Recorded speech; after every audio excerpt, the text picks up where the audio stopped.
Hi again guys, and welcome to the 26th pick, very close to halfway through my top 50 favourite vehicles list now, and this I think is about the right place to put this car. Now, to be kind of a spoiler of things to come, this is the last Le Mans car to be featured in my top 50 favourites.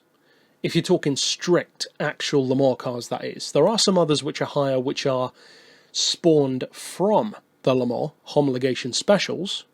You could probably guess what a couple of those would be based on the cars that I like, but this one is the last true Le Mans race car to feature.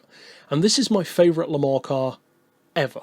Panos is my favourite team, the Cadillac LMP is my favourite modern LMP car, but this one is my favourite from before the year 2000. And definitely my favourite of the Group C era. And in a funny kind of way, and I've mentioned this before, this heralded the end of the Group C era. Because although the last of the Group C cars was technically more so stuff like the Door 962, which in 1994 was redesigned and retooled to fit into the newer regulations, and still won, this one is a pure Group C car.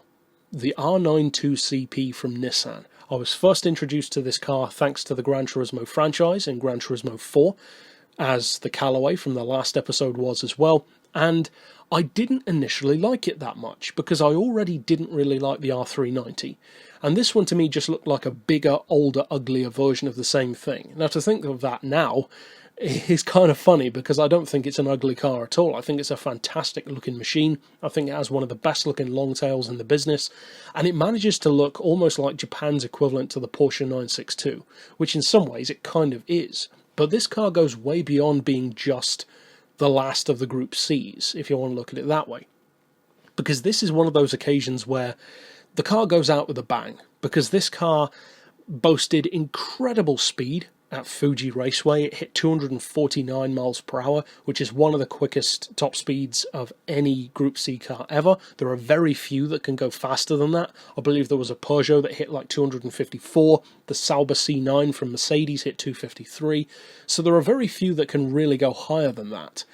This one hit 249, and that is incredibly quick. But again, this was the end of another era, not just the last of the Group C cars, but also the last of the long tails, and also the last of an era of having these ridiculously overpowered, huge turbo Group C cars.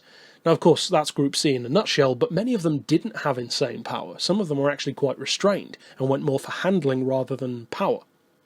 This one, though, tried to have both.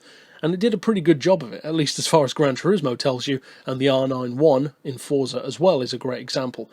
Now, this car in qualifying had, I believe it was in the region of 1200 horsepower, so it's still not as powerful as the most powerful F1 car ever, but it's extremely powerful. And of course, today, if you factor in the hybrid systems, there are modern LMP1 cars which are pushing similar kind of power to that, and in some cases, doubtless they'll go even higher.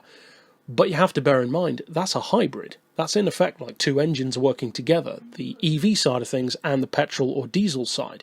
This one is pure engine. It's just a turbocharged V8, putting out insane power, huge torque, and although that was only in qualifying, the performance is still fantastic. Top end speed especially, but of course acceleration as well. It didn't have as much success as something like a Porsche 956 or a 962, or even something like a 787B or the Sauber C9, but it's a very strong all-rounder, and in a similar kind of way to the Toyota Minolta 88CV race car in Gran Turismo as well, it has this strong fan following, where it doesn't even matter what it does or doesn't win in the real world, we just love it in the game.